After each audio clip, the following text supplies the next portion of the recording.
Hello बच्चों, let's read this question. The question says in the adjoining figure, three circles with center P, Q and R are drawn such that the circle with center Q and R touch each other externally and they touch the circle with center P internally. If PQ is equal to 10 centimeter, PR is equal to 8 centimeter and QR is equal to 12 centimeter, then the diameter of the largest circle. तो सब बड़े वाले circle का हमें क्या निकालना है? Diameter निकालना है.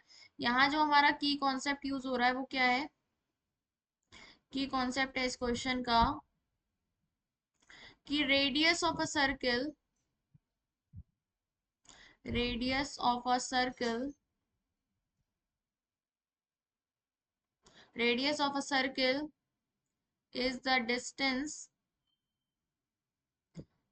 is the distance between its center and its circumference.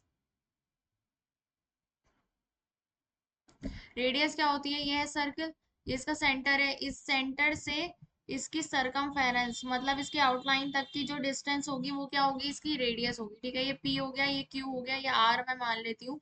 तो मतलब क्या होगा? ओ पी, ओ क्यू और ओ आर, ये सब क्या होंगी? रेडियस होंगे और ये तीनों बराबर होती हैं. O Q is equal to O R is equal to O P. ठीक है, ये रेडियस होंगी और ये क्या होती हैं? सब बराबर होती हैं. ठीक है, अब हम यहाँ लिख लेते हैं. अब मैं यहाँ लिख लेती हूँ कि मैंने मान लिया है let the radius of circle with centre P be R. Centre P वाले सर्किल की रेडियस को मैंने आर मान लिया है. And with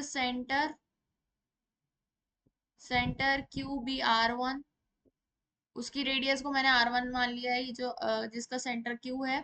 and with centre are, जिसका सेंटर आर है, उसकी रेडियस को मैंने मान लिया है आर टू.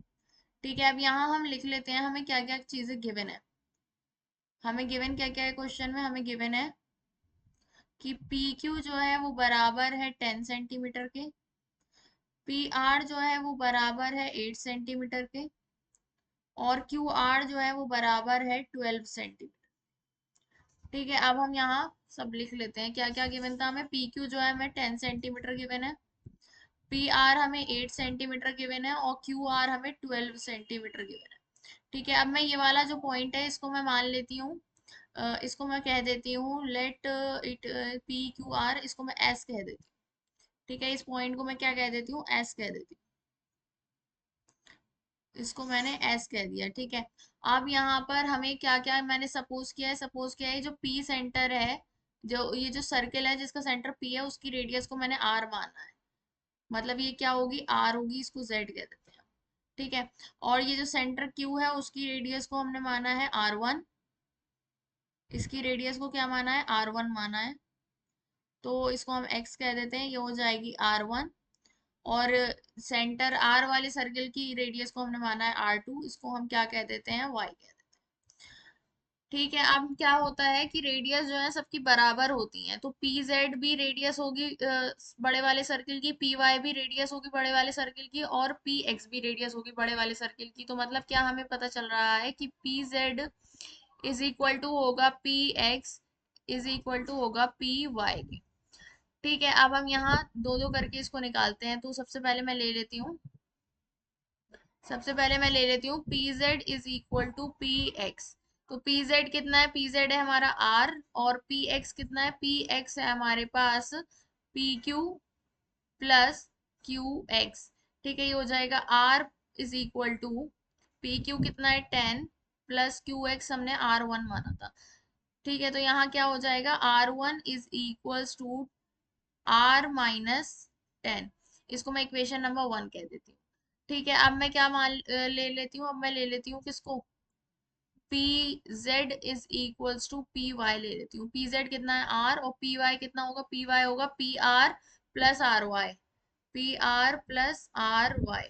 ठीक है, R is equal to P R कितना है? 8 और पी आर वाई हमें गिवन है.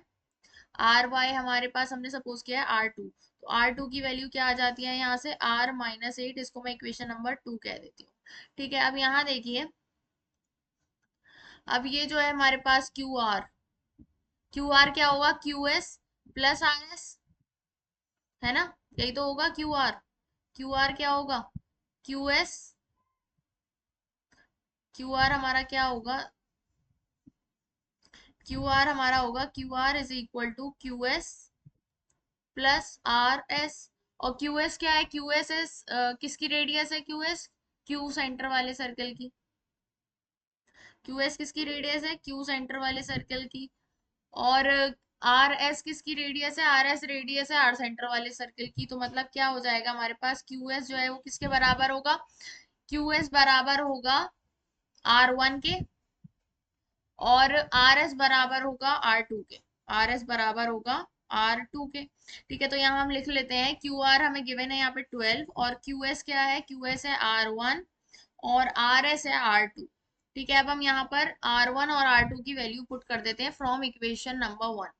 Put the value of put the value of R1 and R2 from equation 1 and 2, equation 1 and equation 2। ठीक है, तो क्या है हमारे पास, R1 plus R2 is equal to 12 है। R1 की वैल्यू क्या आई है, R1 की वैल्यू आई है R-10, तो यहाँ रख देंगे हम R-10, और R2 की वैल्यू आई है R-8, तो यहाँ हम रख देंगे R-8 इज इक्वल टू 12। ये हो जाएगा 2R-18 इज इक्वल्स टू 12, और 2R is equals to 18 plus 12। ठीक है, तो 2R कितना हो जाएगा, 2R इज इक्वल टू 30, और यहाँ पर रेडियस हमारी कितनी आ जाएगी, 15 आ जाएगी। तो R किसकी रेडियस थी, R is the radius of largest circle की रेडियस थी, लार्जेस्ट सर्कल की क्या थी, रेडियस थी। अब हमें क्या फाइंड आउट करना है, लार्जेस्ट सर्कल का डायमीटर फाइंड आउट करना है। तो